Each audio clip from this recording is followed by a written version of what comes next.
Today, we're diving deep into two of the most fascinating and valuable error coins in British numismatic history, the top two Elizabeth II 5 new pence coins that collectors can't stop talking about. This isn't just about coins, it's about history, mystery, and the thrill of the hunt. Let's start with the first, a coin that might seem ordinary at a glance, yet holds an entire saga in its millimeters of metal. 1979 Elizabeth II 5 new pence coin. In 1979, the United Kingdom was in the middle of both political and cultural change. Margaret Thatcher had just become Prime Minister, the economy was shifting, and the Royal Mint was busy producing coins for a nation in transition. Among those coins was the 5 new pence piece, part of the decimalized currency system that had officially replaced the old pounds, shillings, and pence in 1971. This coin was already familiar to the public by the late 70s, but 1979's mintage carried with it something unexpected. The obverse of the coin proudly features the profile of Queen Elizabeth II,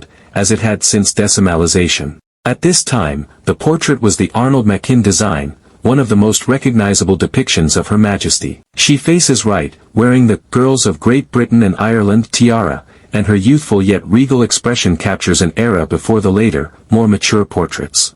Around her image runs the inscription, Elizabeth II DG Reg.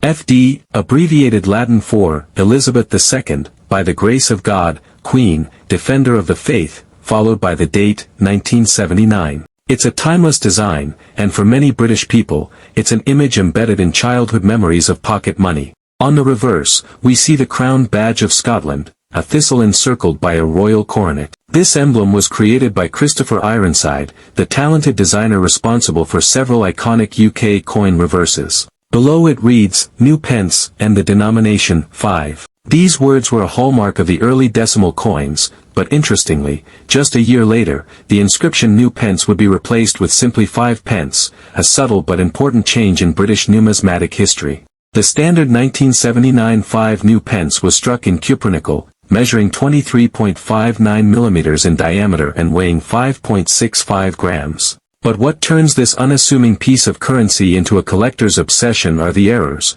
those rare and unexpected mishaps during production that transform a coin from common change into a prized find. One of the most famous error types for this year involves misstrikes, where the blank planchet was not properly centered during the striking process. This can result in off-center coins where part of the design is missing or uneven. These are dramatic to look at and easy to spot, which is why they often fetch higher prices on the collector's market. Another variety comes from double strikes, when a coin is struck twice by the dies, creating a ghosted or doubled image of the Queen's portrait or the thistle design. To the trained eye, these are breathtaking, as they perfectly capture a fleeting mistake frozen in metal. There are also rarer, subtler errors such as die clashes, where the obverse and reverse dies accidentally strike each other without a planchet between them, leaving faint impressions of one side's design on the other. On a 1979 5 new pence, such an error could mean parts of the thistle faintly appearing on the Queen's portrait side, a fascinating minting mishap that gives the coin an otherworldly look. In terms of mintage, 1979 saw tens of millions of standard 5 new pence coins produced, meaning the regular version isn't scarce. However, genuine errors from this year are exceptionally rare. Many were caught by quality control at the Royal Mint, and those that slipped through often ended up in circulation, where they were easily lost or damaged. Today, a pristine 1979 error coin can command a significant price, anywhere from £50 for minor misstrikes to several £100 for dramatic and well-preserved double strikes or off-centers. What makes the 1979 error coins even more interesting to collectors is their place in the timeline of British coinage. They represent the tail end of the new pence era and come just before the first big design changes of the 1980s. Holding one is like holding the last breath of a design language before it subtly evolved. For numismatists, this transitional context adds an extra layer of desirability. Collectors today prize these coins not just for their errors, but for their storytelling value. Many will frame a 1979 error alongside a regular 1979 5 new pence and a 1980 5 pence coin, creating a three-part display that shows the shift in design and the minting quirks that make numismatics so captivating. The market for these coins is strong, especially among British collectors and those fascinated by decimal coinage. Online auctions often see bidding wars, particularly for coins with error types backed by third-party authentication. Perhaps the greatest thrill comes not from buying these coins but from finding them, in old change jars, in inherited collections, or in bulk coin lots bought at car boot sales. The idea that an overlooked piece of change could hide an error worth hundreds adds a layer of excitement to the hobby that never fades. The 1979 Elizabeth II 5 new pence coin reminds us that sometimes, the most ordinary-looking objects are the ones with the most extraordinary stories. Now, while 1979 gave us a beautiful glimpse into the end of one chapter in the 5 new pence story, the 1990 Elizabeth II 5 new pence coin takes us into a bold new phase, and with it, its own fascinating errors. 1990 Elizabeth II 5 new pence coin. By 1990, the United Kingdom was again in a period of change. Decimalization was long settled, and the word new had been dropped from coins a decade earlier. But this year brought a bigger shift for the 5 pence denomination. It was the first year of the smaller-sized 5 pence coin, replacing the larger cupronickel version introduced in 1968. The change was part of a wider move to reduce coin sizes for convenience, with the new coin measuring only 18.0 millimeters in diameter and weighing just 3.25 grams. This made the 1995 pence coin not just a design milestone, but also a technological and cultural one. The obverse design for the 1990 coin retained the familiar Arnold Machin portrait of Queen Elizabeth II.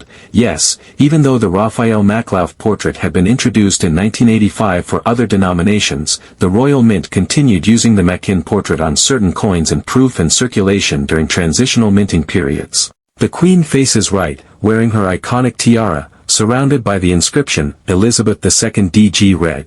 FD 1990. On the reverse, Christopher Ironside's crown thistle design remained unchanged from the earlier, larger coins. This continuity was deliberate. Despite the drastic size change, the design maintained visual familiarity for the public, helping them accept the new coinage without confusion. However, for collectors, the pairing of the old design with the new, smaller format made the 1990 issue an instant point of interest. Mintage for the standard 1995 pence coin was in the hundreds of millions, ensuring wide circulation. But, as always, what excites numismatists are the rare minting errors that slipped through. For this year, one of the most famous errors is the wrong planchet strike, where the coin was mistakenly struck on a blank intended for a different denomination, such as a 1 pence coin. This results in an undersized or overweight coin with mismatched dimensions, which is immediately noticeable when compared to regular pieces. Another highly sought-after 1990 error is the misaligned die strike. Because this was the first year of the reduced-size coin, the minting machinery had to be adjusted to handle the smaller blanks. Any misalignment could produce coins where the design is shifted, cutting off parts of the inscription or crown. These are particularly valuable when the shift is extreme but the coin remains in excellent condition. Collectors also look for off-metal strikes from this year, coins struck on planchets of incorrect composition. A 1995 pence struck on bronze, for instance, would stand out for its color alone and could command 4-figure prices at auction if authenticated. The market value for error coins from 1990 varies depending on the type and condition. Minor errors like small off-center strikes may bring £30 to £50, while dramatic wrong planchet or off-metal errors can easily exceed £500, especially if slabbed by a grading service. Because the smaller coins were less robust than their predecessors, finding well-preserved errors from early in their circulation life is challenging, which adds to their scarcity today. Historically, the 1990 coin represents not just a change in size, but a turning point in the Royal Mint's approach to currency. It marked the start of an era where coinage became more compact and modern-looking, paving the way for the later redesigns of the 1990s and 2000s. For many collectors, owning a 1995 pence error is like owning a physical reminder of the moment British coinage took a decisive step into the modern age.